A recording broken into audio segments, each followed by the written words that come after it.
D'abord, la revue de presse, il a manifestement impressionné Emmanuel Macron avec son meeting de samedi à Paris devant 15 000 personnes. De nombreux journaux y reviennent encore ce matin. La dynamique Macron ébranle le PS. C'est la une de l'Opinion qui constate au passage, et il n'est pas le seul, que le PS menace de s'enliser dans une primaire rendue illisible. Le Figaro partage l'analyse. Les socialistes bousculés par l'offensive Macron. Que penser du phénomène Macron ?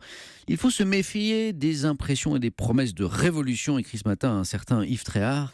Nouveau dans le paysage politique, le fondateur d'En Marche rajeunit le décor, suscite la curiosité, capte l'intérêt des médias, toujours, on le sait, en quête d'événements différents. Mais la nouveauté ne dure pas si elle ne repose pas sur des idées fortes. Et sur le fond, que dit Macron ? Eh bien, peu de choses originales, écrivez-vous ce matin Yves, par rapport à un PS usé, fatigué, abîmé par un exercice bâclé du pouvoir. Il ne se démarque pas, c'est du neuf avec du vieux. Et on reparle avec vous d'Yves Tréhard de politique dans un instant, mais du Front National.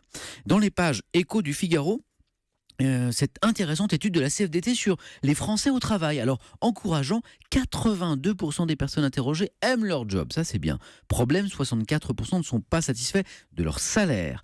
Même contraste du côté de l'ambiance au travail. Si 66% rigolent souvent avec leurs collègues, ça c'est bien. 48% ont déjà eu envie de tout casser au travail. On finit avec une note positive.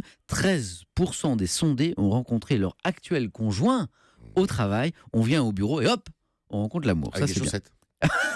Avec ou sans, c'est comme on veut, Yves.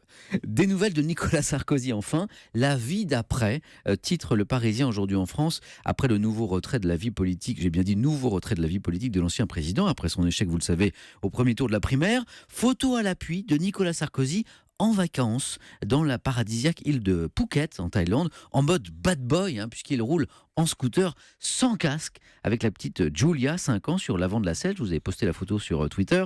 Alors bad boy jusqu'au bout, puisque le journal Le Parisien nous apprend que pour l'emmener en vacances au bout du monde, la petite Julia, l'ancien président a fait manquer une semaine d'école à la petite fille.